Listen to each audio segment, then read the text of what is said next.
All right, welcome to the One Life Church devotional series. We cover the entire Bible in 20 months. Well, today's chapters are Job chapter 6 and John 8.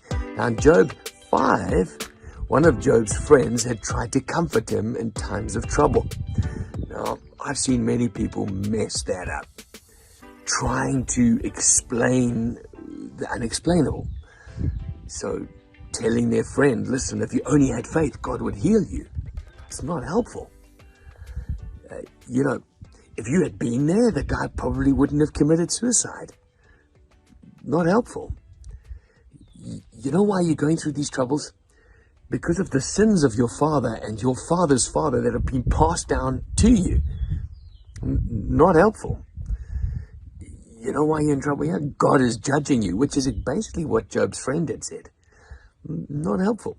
There might be elements of truth in all those things, but that's not how you counsel. We'll look at that in days to come. But this is how Job replies.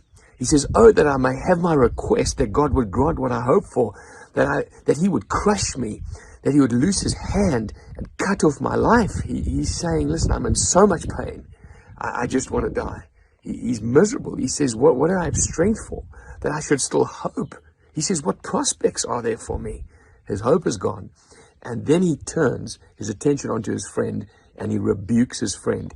He said, my brothers are as undependable as intermittent streams. And then he gives this example. He says, like camels looking for a desert, finding, and they go to the well, but there's nothing in the well. That's what you like. He says, you've proved to me like that. And he says, now listen, I've come to you for help, and all you've given me is judgment.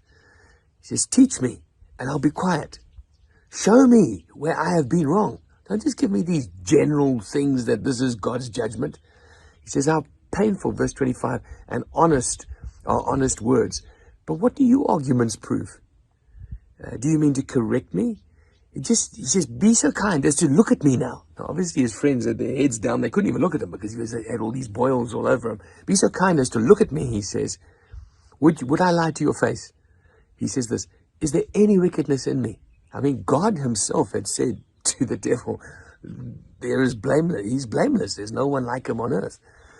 And so Job makes it very clear to his first friend, your counsel, your simplistic understanding that because of bad things happened, God is judging me, doesn't wash with me, it's not helpful for me, and it's not good for me. Well, we'll see what he says again tomorrow. Now, our New Testament verse today is John chapter 8.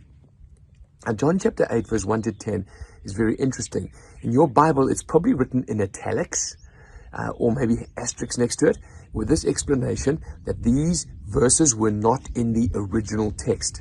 And you say, well, Grant, what does that mean? Well, you know that there wasn't a printing press in those days. So, when the Apostle John wrote the gospel, it was then retranscribed and retranscribed and retranscribed. And this is one of the most amazing things about the Bible, is that we have transcripts way back to a couple of years after they were written, and dozens of them, in fact, hundreds of them, that all are exactly the same, which tells us that it's very authentic. Now, you go back into the historical records of the Caesar Wars, or even in Shakespearean time, we don't have this degree of accuracy. Now, what we see is that in those very early documents, verses 1 through 10, the woman caught in adultery was not there. Sometimes they put it in John 21. Sometimes they put it in Luke 21. Sometimes they put it in asterisks. Sometimes they just didn't have it there. So what most theologians say is that this definitely happened. Jesus definitely had this moment with this woman.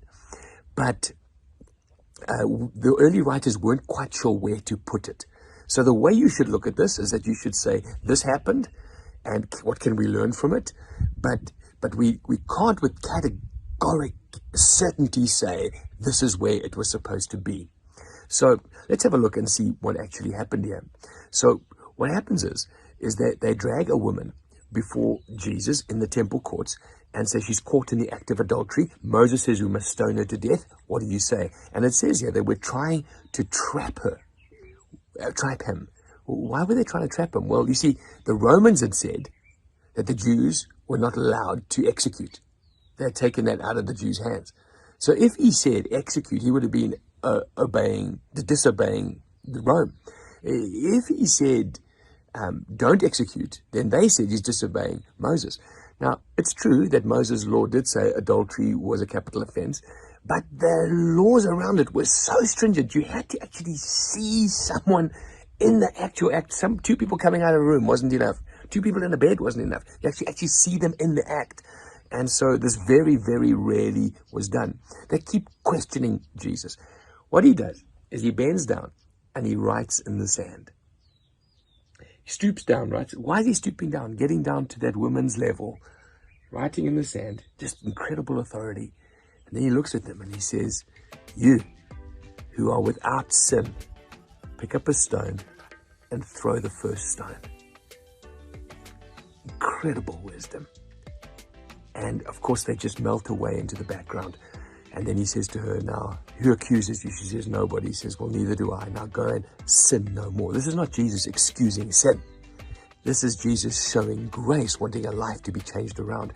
And the rest of this chapter is him presenting himself as light, as sent by the Father, as the one who sets captives free. And he's arguing against these Jews who say, our father was Abraham. And he says, look, if Abraham was your father, you would know who I am. And a great chapter. Trust God speaks to you through it.